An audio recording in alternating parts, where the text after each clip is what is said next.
Talofa, ladies and gentlemen, and thank you guys so much for joining us on another episode of Tonari. Today I'm here in beautiful American Samoan, beautiful village of Utulei. I have a special guest and I'm very honored and pleased to have her this afternoon. This is Miss Christina Lutu Sanchez. Talofa. Talofa tuile au mai moa nei uli potato ole fai atule interview I mauta tan maleu I nei Utulei ole mauta afua. Can you just share a little bit about the Honorable Afua? Afua le sa ole ainga le matawa ainga. Yeah, and it happens to be my father. I'm so blessed because of that. We've learned so much. But he's actually not only our father, but the father of our family, which is a huge family, and we could probably do 2 or 3 interviews about it because it's such a huge family. But this is his father's family here in Utulei and Fangtong.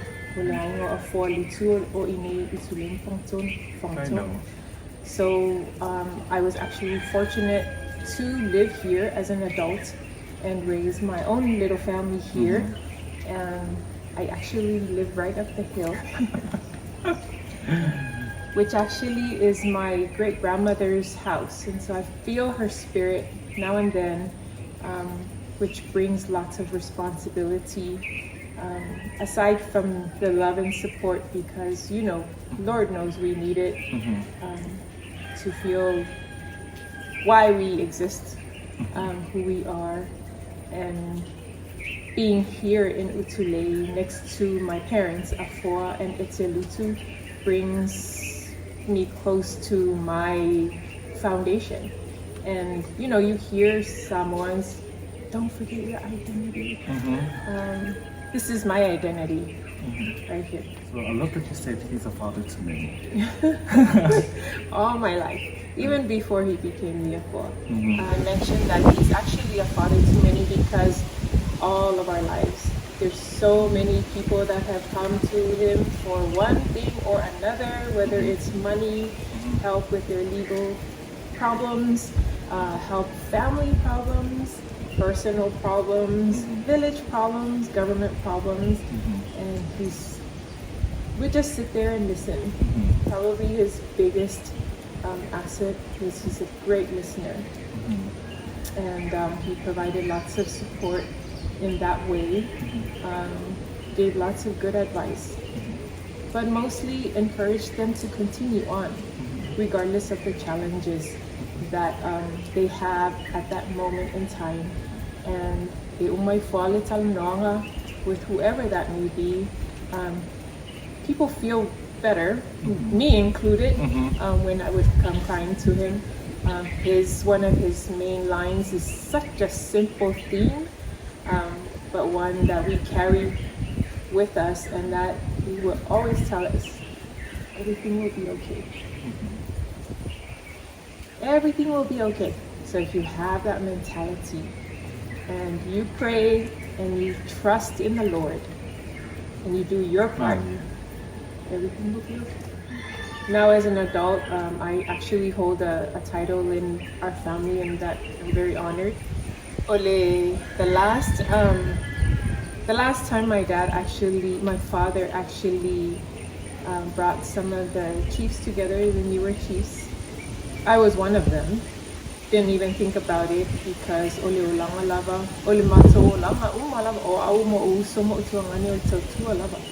never thought that we would even think of being a chief. Still now, I don't really think seriously about it. But he's actually suggested that I be Taimalietane. So I don't use it very much. It's a little bit awkward because it's just seems like somebody that's so old, even though I am kind of old. You're not. But it is an honor for sure to hold this title in my family. It sounds like your dad has been such an inspiration in your life and in the life of many. Your mom and your dad really has honed in on taking care of the family.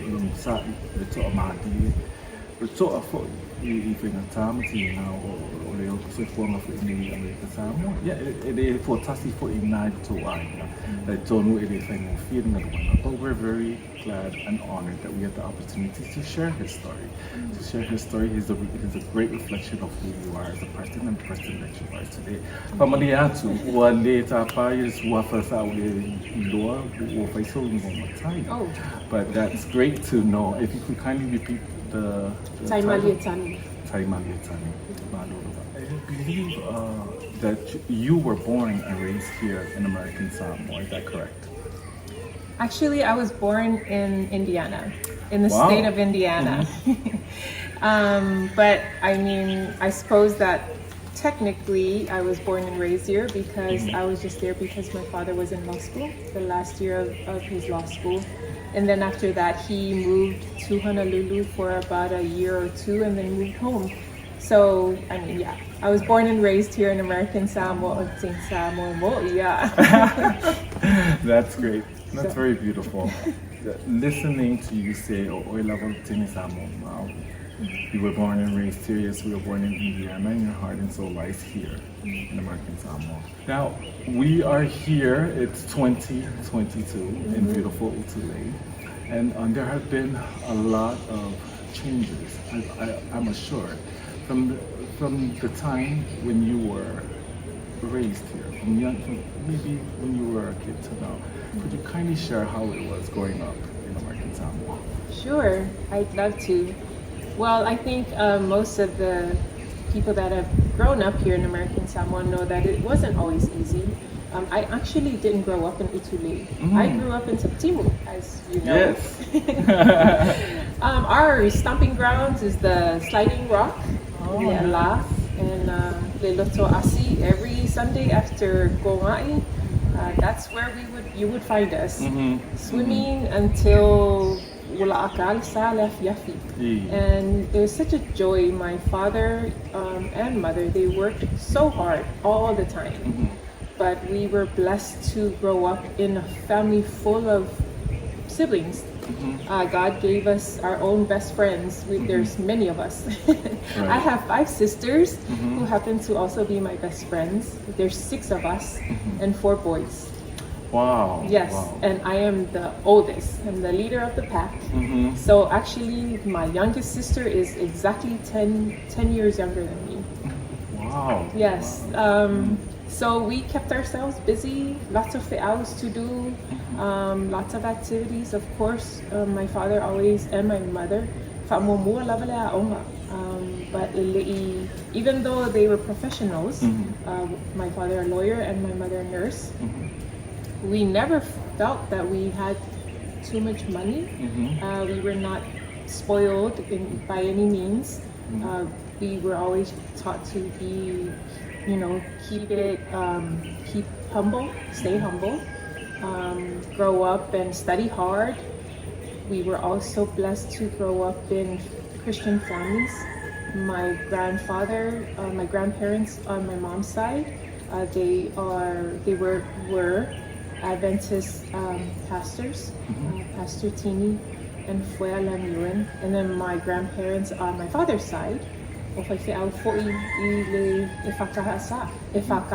so his last church was actually in Nanakuli. Oh, okay. Yes, Okay, in Hawaii. In Hawaii. And he built actually that church.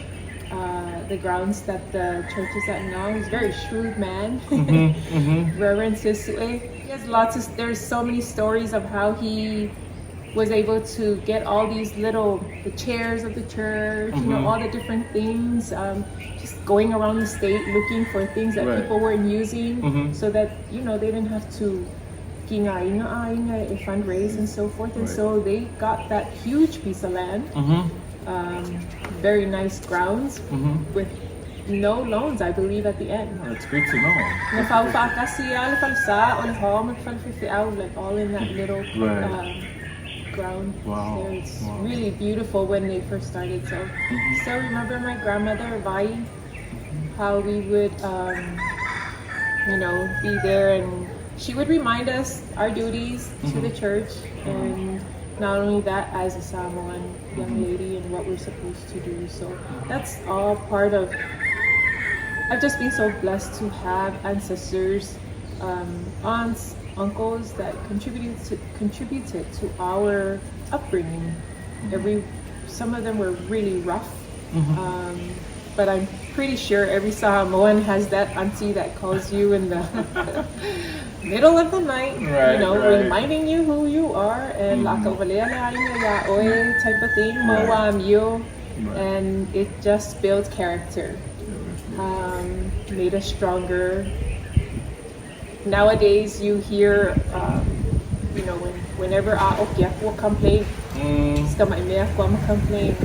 We didn't have that in the past, which I am so thankful for, because I wouldn't be who I am today. I remember growing up, I would think, ia kami pa langi iling lako fel fire, ele okea, ele faamanga lakuso ang kupuso at silay.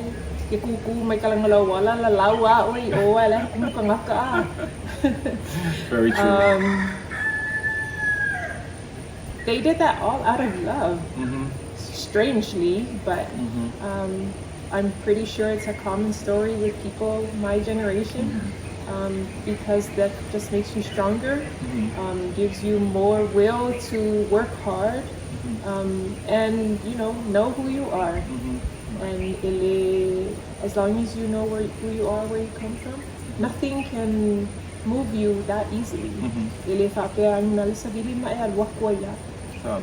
So that's growing up in Samoa. Went to Yakina, the Seventh-day Adventist school, my grandparents, and went to Samoana.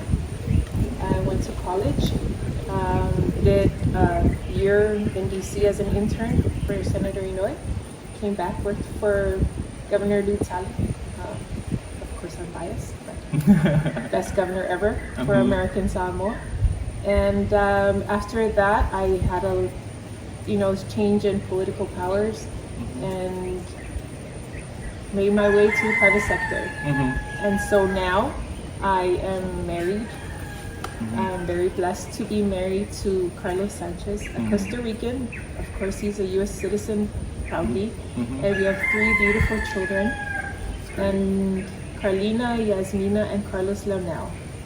And together we started a fishing company, Longline Services, and we also have a little store called Lalele. Nice. Yeah, I'm wearing Lalele. And some apartments, and I'm still here helping out with family things and just keeping busy always. Right. It's so interesting to hear you speak of your childhood in Tapsimu, with the family with Namu and that's what you Tapsimu. Yeah, and your journey through your life. What really stands out when you speak about your life is the influence that a lot of your tatotua had on your upbringing and really made you the person that you are today. The guidance from your parents, from your aunties, even the ones that were very mean, has helped to guide yes, you. Absolutely. Yeah.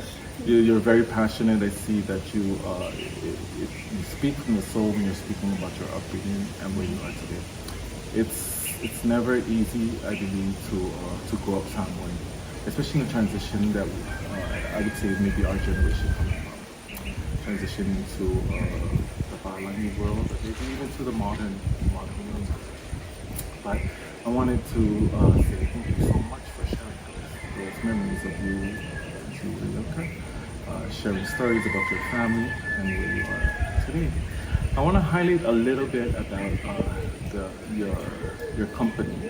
Here at the fishing boats, as well as with beautiful Lalele. Just share a little bit about that. Sure. I'll start with Lalele because that was actually maybe not by accident. As the oldest, I obviously was the first one to make it back. And while my younger sisters would, go off, my siblings would go off to, get educated, venture out. So I had this thing where, we all do, fighting busa, lafoy fafo, ya inga masi mo bango, and I found myself always buying flowers or jewelry or dresses, and there was like a never-ending request for those things. And I always loved buying those things for, especially for my sisters. They're so not picky, but my sisters are just always, they're my sisters. I would do anything for them. So I was like, why am I buying? I have so many, when I can try to find out, where these things come from. And it became a hobby, just buying things wholesale, and also helping others that were doing the same thing I was doing, trying to send care packages away. That, and I always had a deep appreciation for the artists here. I have my own ideas, but I am nothing compared to the talent.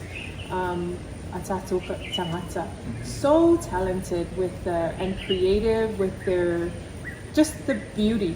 I mean, and so the name Lalele, obviously, is just perfect. It reflects on everything about here. Right.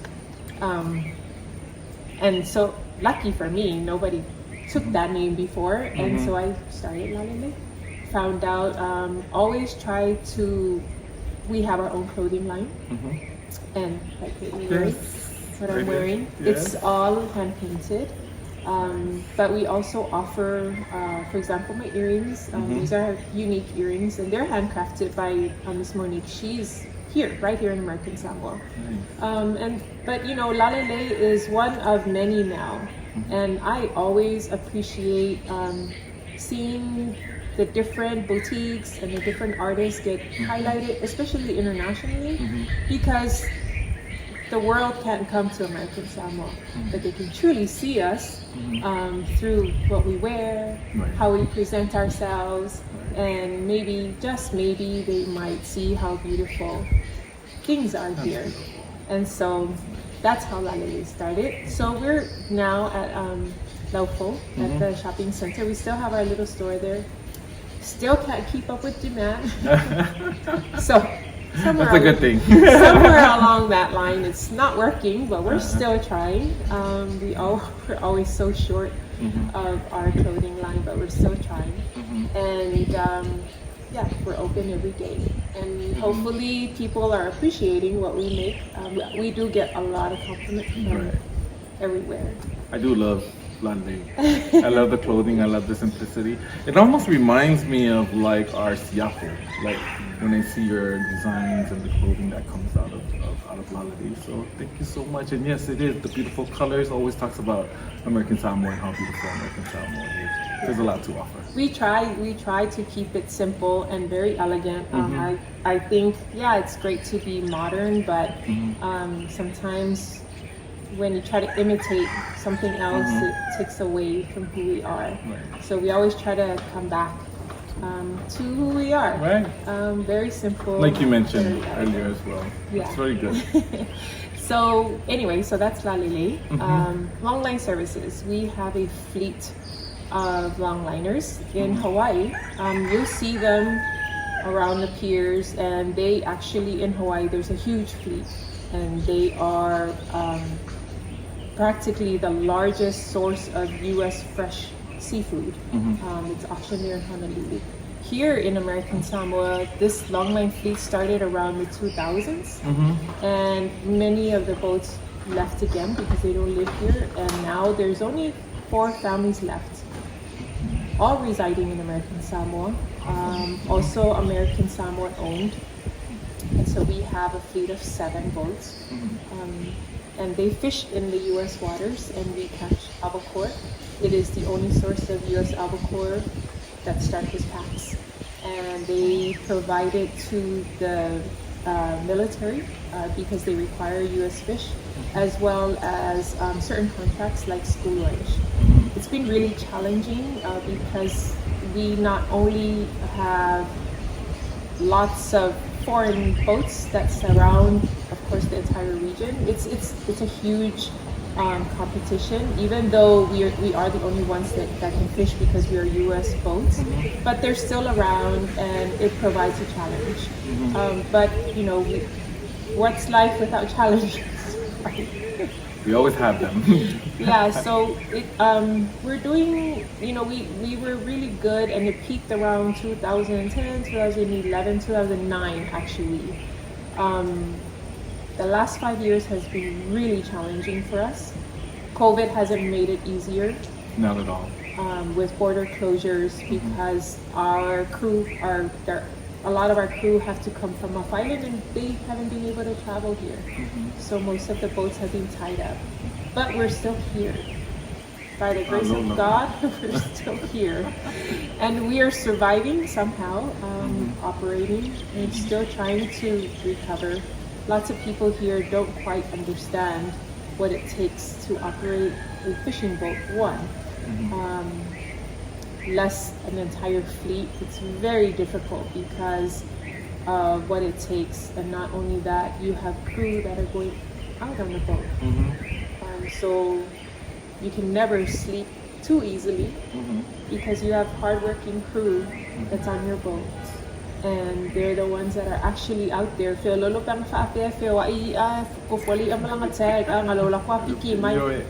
But fishing is fishing. It's dangerous, and they do still have to go looking for it. So, but like I said, we're operating, and I'm very grateful for the opportunity to be in this industry. Because if I wasn't here, I wouldn't know what it is all about. So actually, my fishing experience comes from my dad. Oh, I didn't know my that. My dad actually got a boat as one of his pay from one of the cases. Started fishing, became an avid fisherman, more to take his buddies out with a cooler. And when he would come back, I'm the one that was cleaning the fish. And from his hobby, he turned that into a commercial fleet, and he actually had a fleet of alias. That is so great that you shared that. The small fishing boats. So that was actually one of my very first jobs, was to run his little alia company. And we would wake up at 3 o'clock in the morning, bring the guys all the way from Bikini to the dock, load all the supplies. And when they would come back around 8, 9 o'clock, we would take all the fish and haul all of them back over there. When we had enough fish, we would put them back in the trucks and haul them to Samo Packing at the time, because we were selling to Samo Packing, to unload the fish. And so I would, participate with the cleaning of the fish, help the guys do all their hooks, everything. So by the time, hard working fishermen. It is not, but they also were all very happy with what they did. We always had a good time. But that's when we had our alias, and from there we transitioned to the larger boats with my husband. And so I've been actually in fishing for a very long time. Wow. I know that's your next question is about the industry. It is. Actually, it is. We know that American Samoa is a territory of the United States. We have been a territory since 1900, and we're still growing here in American Samoa. There seems to be, how would I say, you as a businesswoman, because is such an amazing thing, not just for American Samoa, but for young women who want to pursue entrepreneurship, or maybe just taking a hobby and turning it into the dream or the career that they probably do. Now, we understand that the economy in Samoa, a lot of our dependency comes from outside, from stateside, via our government. The second part of that would be the industry here at Starkist. I would love for you to speak to our people and share your thoughts of how we could improve our current situation via politics, government, or Starkist, and what would be the solution to making sure that our people are sustainable for the future. Sure. I'll try. Yes. My opinion, right? Yes, yours. Solely your opinion. Solely mine, and from pure observation. Well, I'm 49 now. And you look fabulous. Thank you. I've practically worked, obviously, the last 30 years been in government and obviously now in private sector. I'm so lucky that I'm able to see different sides of the coin because I can speak on it. Yes. From personal experience. It's so important that, I mean, I there's not one formula. People always ask me the same question. What do you do? I'm not sure what I'm doing that maybe it presents that I'm successful in any way, because I don't see myself in that way. I see myself as continued work in progress, and so I continue to work. But one thing that I know for sure is just the work ethic. It's so important to have good work ethic, to be honest in whatever you do. Whether you want to be an entrepreneur, be a business person, be a lawyer, be a doctor, be a welder, or be a fish cleaner at Starkist, be a janitor at the EOB. Whatever you're doing, I just think it's so important for you to be honest and just do your best at your work. From there, everything else falls into place. Sincerely, everything else falls into place. Because whoever's above you, whatever your superior is, will immediately notice it. And you will have the doors of opportunities will open for you automatically. And you cannot wait for someone to come and give you a handout. You mentioned the government and all of the subsidies that we have now. There's a good side and a bad side. American Samoa has been so blessed. There's like showers and showers of Uncle Sam's money coming this way. Right. And it's a great thing because lots of our people need it. But for me personally, I also see it as a bad thing, because it has unfortunately allowed people to be lazy and not really fully realize their talents. Our people, our Samoan people, literally were born with God-given talents. And I'm not just bragging because I'm Samoan. It's the honest truth. And proof of, and you don't have to take my word for it, proof of that is in anything that's happening in the world, there's already Samoans that have excelled in it. Everywhere. Whether it be in the sciences, in NFL, in the arts, whatever, you will find the Samoan there. How is that possible when we're such a tiny, and I'm talking about both Samoans now, right? Right. How is that possible when we're so tiny? Right. God has blessed us with talents and skills. And when you are just waiting for a handout, I think you're wasting God's talents. And so I guess my word of advice to the younger ones is don't waste God's talents. You are already born with them. You gotta take the effort. Whatever you want to do, whatever that may be, excel in it because you can. You totally can. You don't have to wait for somebody to come and give you a stimulus check, for example, stipend. Tato Tua'a, our ancestors didn't have all of that. They worked so hard. And specifically for American Samoa, that deed that they put together for us, that piece of paper is a work of genius. Oh, yes. With no law degrees, if you think about it. None of them was a lawyer, but they had pure love in their hearts. And they had amazing vision for people that did not graduate from any Ivy League school.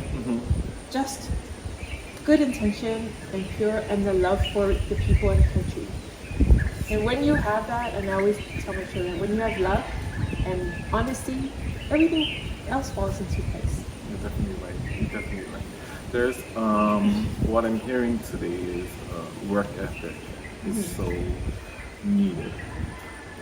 And sometimes the results of having just a lot of Uncle Sam here in American Samoa really might dwindle people's work ethic as well. no motivation to work, or maybe it was so new, but not really knowing that there's a dependency on the government. I like what you say about the deed. You're right. Oteofo. If I feel no malama lama ya di ima paripo, to sing a palang, and to see something like that exists, that still preserves and still perpetuates and still promotes American Samoa without losing the core of it, which is our remorse and our love for each other, and being able to hold on to that is pure genius. Yes, he is. Yes, and so it's great to hear of the industry, the politics, and all that. And I guess we could say that you're right.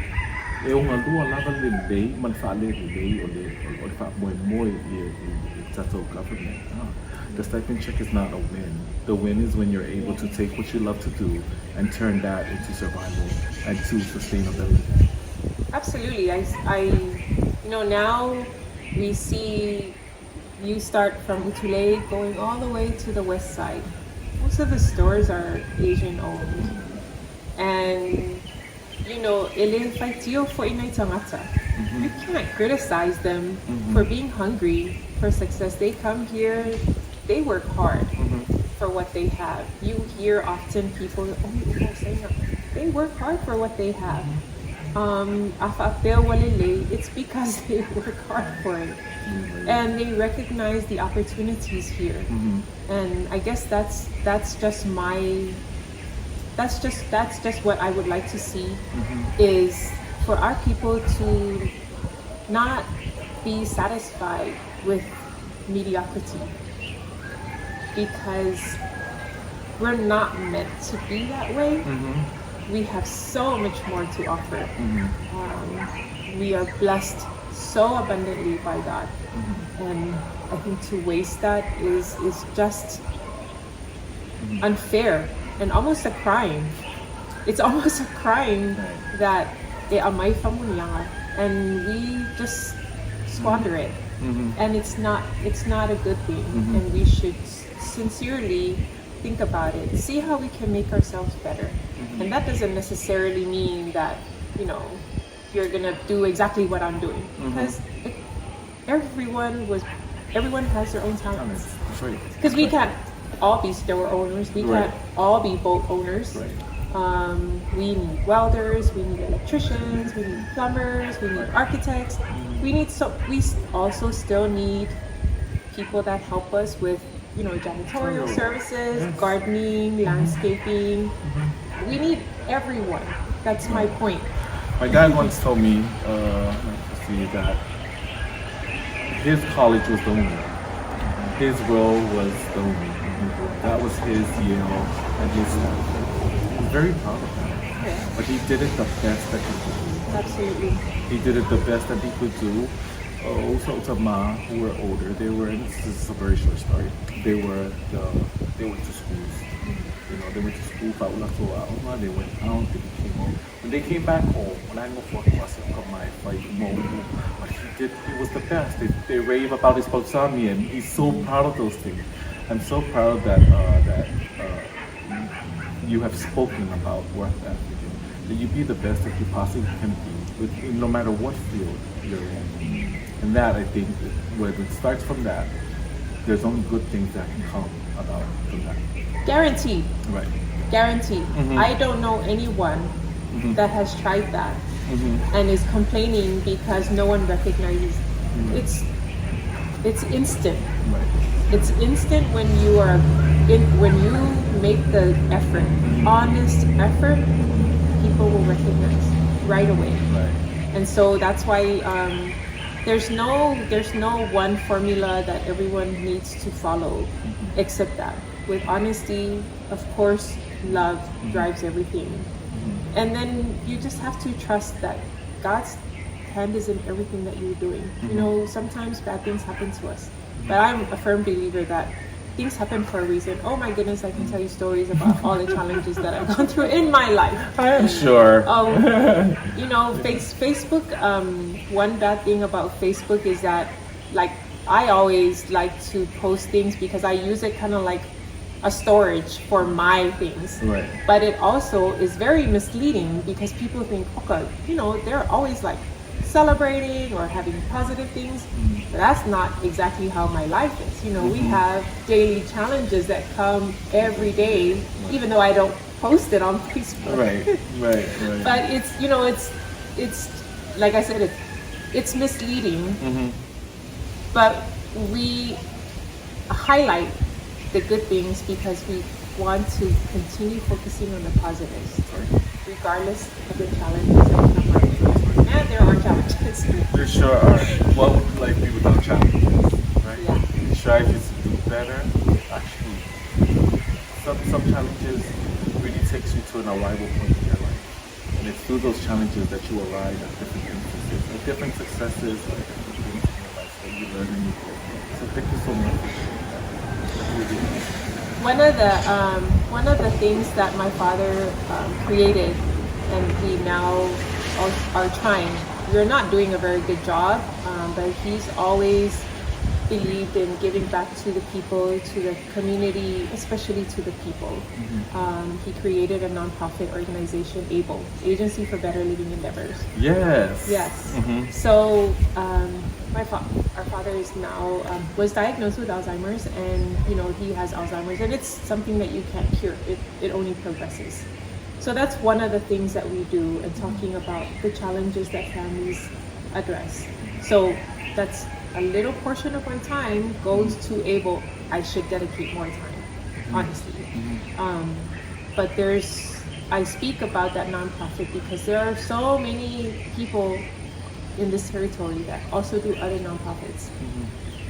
Their efforts are, they have so many challenges because there's a misnomer about what nonprofits do, whether they should just give out handouts and so forth. People are missing the point that they do have missions. Right.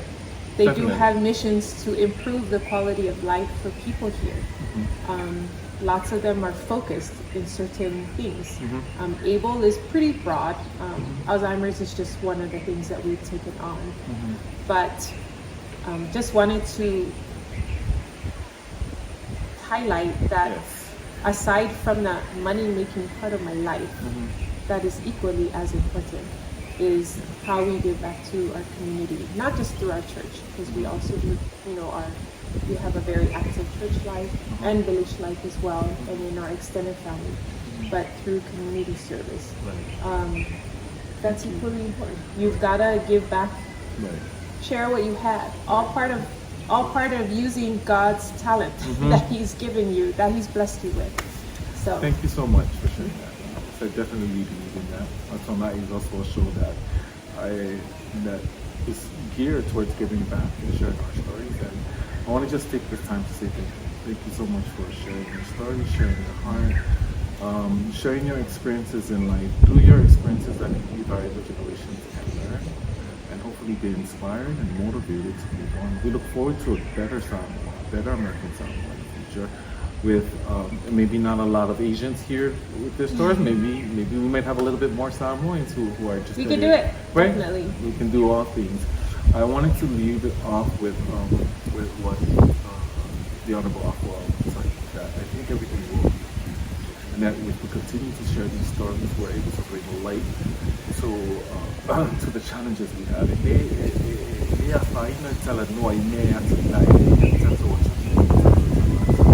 Sometimes you just think about things that can help our people, but we have to address some of the issues that we have. And like you said, love is one of those things. We need to love on each other to make sure that we're not solely dependent on our government.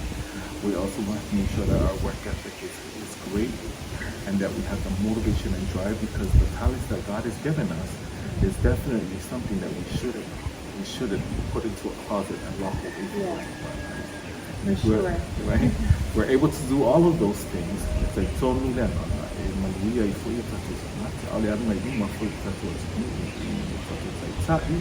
our business owners, our non-profit organizations, and everything that's great about Samoa. Christy, thank you so much. Thank you. Thank you for the time. And Yeah. Come visit us in beautiful Utulu. I just wanted to just say thank you to everyone for tuning into another episode of Tonai. We are very pleased to bring to you Pacifica stories told by Pacifica people. Ladies and gentlemen, again, none other than Miss Christina Lutu Sanchez of Time.